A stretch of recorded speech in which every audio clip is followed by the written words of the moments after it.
सामान्य उपयोग के लिए ऑक्सीजन जनरेटर का निर्माण करना अपेक्षाकृत आसान है। उपयोग छोटे मशालों को संचालित करने के लिए किया जा सकता है, साथ ही कुछ अन्य उपयोग के लिए जो घर में उत्पन्न हो सकते हैं। हाइड्रोजन गैस के लिए एक आउटलेट प्रदान करने के लिए घर के बाहर एक आंगन में जनरेटर स्थापित करना सुविधाजनक है, जो इस मामले में हम उपयोग करने में रुचि नहीं रखते हैं और यह अत्यधिक ज्वलनशील है।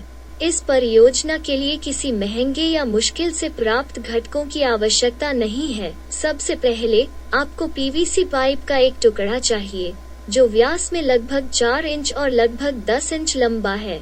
ये आयाम महत्वपूर्ण नहीं है और अन्य घटकों के आकार पर निर्भर करते हैं जिनकी हमें आवश्यकता होगी। फिर हमें एक प्लास्टिक के डिब्बे की आवश्यकता होती है, एक ढक्कन के साथ, अधिमानतः पारदर्शी, जो पेंट्री में पैकेजों को स्टोर करने के लिए उपयोग किया जाता है। मान लें कि लगभग 30 सेंटीमीटर, 12 इंच की ऊंचाई, 25 सेंटीमीटर की चौड़ाई, 10 इंच और 35 सेंटीमीटर की ऊंचाई, 14 इंच। मैं दोहराता हूँ, ये आयाम महत्वपूर्ण नहीं है, जैसा कि चित्र में देखा जाएगा। एक अन्य सामग्री जो आवश्यक है, पारदर्शी प्रकार के पीवीसी को पतली नली से जोड़ने के लिए एक एडेप्टर है, जिसमें लगभग 6 मिलीमीटर, 1/4 इंच का अंतर है। नली से इस संबंध को बनाने के लिए आपको पीवीसी पाइप के एडेप्टर से नली, खराब या चिपके को जोड़ने के लिए उचित व्यास के एक प्लास्टिक की कलगी का उपयोग करना चाहिए। यह नली ऑक्सीजन को कमरे या अंतरिक्ष में ले जाएगी जहां इसका उपयोग किया जाएगा। ऑक्सीजन के प्रवाह को नियंत्रित करने के लिए एक छोटे प्लास्टिक वाल्व को नली के मुक्त छोर पर रखना होगा। आपको एक फ्लोट वाल्व भी प्राप्त करना होगा, जैसे कि छोटे एयर कंडीशनर में उपयोग किया जाता है। आपको कुछ 10 गेज तांबे के तार की भी आवश्यकता होगी, अधिमानतः 2 रंगों में, एक लाल अनुभाग और एक काला अनुभाग। हम 10 इंच लंबे स्टेनलेस स्टील स्क्रू की एक जोड़ी का भी उपयोग करेंगे। प्रत्येक शिकंजा में तांबे के तार को पकड़ने के लिए नट की एक जोड़ी होगी। हमें एक छोटे ट्रांसफार्मर की आवश्यकता है जो लाइन वोल्टेज को लगभग 24 वोल्ट तक कम करता है और रात के 3 बजे पी डायोड ब्रिज को लगभग 600 वोल्ट करता है। चलो पहले सेल की विधानसभा को देखें जो ऑक्सीजन का उत्पादन करेगी। सबसे पहले आपको एडेप्टर को पीवीसी पाइप के एक छोर पर रखना होगा। इसे बिना किसी लीकेज के पूरी तरह से सील किया जाना चाहिए।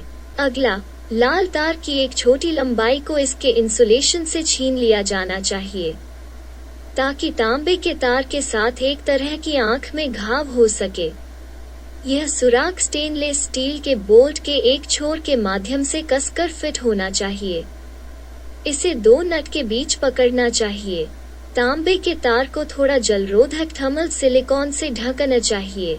हमें पीवीसी पाइप के अंदर के स्क्रू को तेज करना चाहिए ताकि पानी के स्तर में गिरावट आ सके, जब तक कि यह स्क्रू को हटा न दे, लेकिन फिर भी गैस को बाहर निकलने से रोकता है। इसके बाद पीवीसी ट्यूब एडेप्टर को रिसाव को रोकने के लिए रबर गैस्केट का उपयोग करके प्लास्टिक स्पिगोट या शॉर्ट मेटल या प्लास्टिक ट्यूब के माध्यम से एक छोर के पास बॉक्स के ढक्कन से जुड़ा होना चाहिए।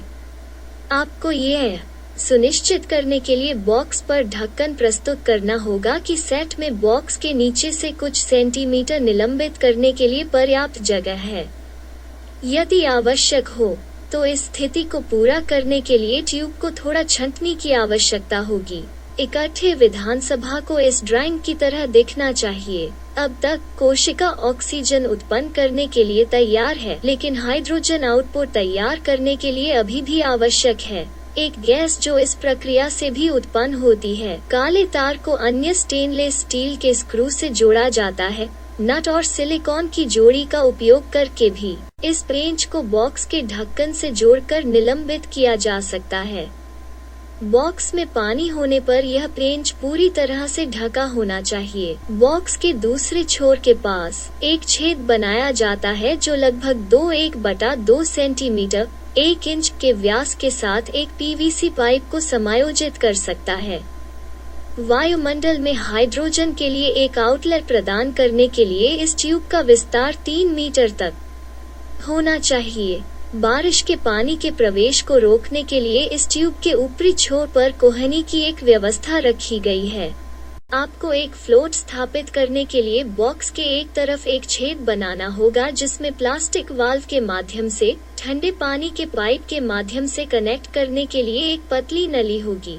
बॉक्स कवर और सभी गैस और पानी कनेक्शन पूरी तरह से सील और लीक से मुक्त होना चाहिए। अगला कदम एक बड़े गिलास पानी में लगभग 20 ग्राम सोडियम हाइड्रोक्साइड NaOH को घोलकर प्लास्टिक के डिब्बे में डालना है। अब आपको उस वाल्व को खोलना होगा जो फ्लोट को फीड करता है ताकि बॉक्स को आवश्यक स्तर पर भरा जाए, जैसा कि ड्राइंग में दिखाया गया है। वाल्व जो ऑक्सीजन को रोकता है उसे जनरेटर सेल से हवा को बाहर निकलने की अनुमति देने के लिए खुला होना चाहिए और पानी को अंदर स्टेनलेस स्टील के स्क्रू से ढकना चाहिए। विद्युत कनेक्शन क्या है? ट्रांसफार्मर और डायोड ब्रिज का उपयोग ऊर्जा स्रोत के रूप में किया जाता है। कनेक्शन बहुत सरल हैं और ड्राइंग में देखे जा सकते हैं। ट्रांसफार्मर के माध्यमिक के छोर डायोड ब्रिज पर आते हैं। ट्रांसफार्मर के वर्तमान इनपुट पर और फिर डायोड ब्रिज पर चिन्हित टर्मिनल पर पॉजिटिव के रूप में। यह जेनरेटिंग सेल और टर्मिनल के लाल तार से जुड़ा होता है। सेल से काले तार के लिए नकारात्मक के रूप में चिन्हित। ट्रांसफार्मर का प्राथमिक लाइन वोल्टेज से जुड़ा हुआ है। देश के आधार पर वैकल्पिक चालू के 127 या 220 वोल्ट। यदि प्लास्टिक बॉक्स पारदर्शी है तो यह देखा जाना चाहिए कि जनरेटर सेल के बाहर स्टेनलेस स्टील के स्क्रू से बुलबुले निकलते हैं। बुलबुले कई होने चाहिए और पेंच के चारों ओर एक बादल बन जाता है और पानी की सतह पर उठना और फटना शुरू हो जाता है। ये बुलबुले हाइड्रोजन गैस है जो हवा से हल्की होने के कारण हमारे द्वारा स्थापित 3 मीटर ट्यूब के माध्यम से वायुमंडल में बचना शुरू कर देती है। इसी तरह बुलबुले भी उत्पन्न करने वाली कोशिका के अंदर पैदा हो रहे हैं, लेकिन इस मामले में जनरेटिंग सेल के पेंच के आसपास। यह गैस ऑक्सीजन है जो सेल से घर के इंटीरियर में जाने वाली नली से बाहर आ रही होगी। यदि हम इस वाल्व को खुला छोड़ देते हैं तो ऑक्सीजन तब तक प्रवाहित होती रहेगी जब तक कि जल स्तर स्टेनलेस स्टील के शिकंजे को कवर नहीं कर देता। स्वाभाविक रूप से जब से हम पानी से ऑक्सीजन और हाइड्रोजन निकाल रहे हैं, स्तर धीरे धीरे गिर जाएगा और फ्लोट वाल्व को स्थिर रखने का ध्यान रखेगा। दूसरी ओर, यदि हम ऑक्सीजन आउटलेट वाल्व को बंद करते हैं, तो सेल के अंदर दबाव बढ़ना शुरू हो जाएगा, जिससे सेल के अंदर पानी का स्तर गिरना शुरू हो जाएगा, जिससे सेल पर पानी का कवरेज कम हो जाएगा, जिससे स्क्रू कम हो सकता है। ऑक्सीजन की मात्रा का उत्पादन। यदि स्तर काफी कम हो जाता है तो प्रतिक्रिया बंद हो जाती है। यदि हमें फिर से अधिक ऑक्सीजन की आवश्यकता होती है तो हम वाल्व खोलते हैं। सेल में जमा ऑक्सीजन बाहर निकलना शुरू हो जाता है, जल स्तर बढ़ जाता है, स्क्रू को कवर करता है और प्रतिक्रिया फिर से शुरू होती है। इस तरह हमारे पास एक मशीन होगी जो निर्बाध तरीके से ऑक्सीजन का उत्पादन कर सकती है जब तक कि उसके पास लगातार पानी का इनपुट और बिजली की आपूर्ति हो। सेल के लिए बाहरी पेंच पूरी तरह से कवर किया जाना चाहिए। न तो मूल्य और न ही आयाम के लिए महान सटीकता की आवश्यकता होती है। संपर्क सतह और उत्पादित गैस की मात्रा को बढ़ाने के लिए एक के बजाय कई स्क्रू का उपयोग किया जा सकता है। इलेक्ट्रोलाइटिक सेल को आपूर्ति की गई वोल्टेज को भी बढ़ाया जा सकता है। एक बड़ा बॉक्स और बड़ी क्षमता के साथ एक जनरेटर सेल का उपयोग किया जा सकता है। सिद्धांत वही रहेगा। हाइड्रोजन और ऑक्सीजन दोनों खतरनाक हो सकते हैं और अगर ठीक से संभाला नहीं जाता है तो विस्फोट या आग लग सकती है। ऑक्सीजन से भरा कमरा आग को पकड़ने के लिए कुछ दहनशील सामग्री का कारण बन सकता है, क्योंकि ऑक्सीजन अपने केंद्रित रूप में दहन को तेज करता है।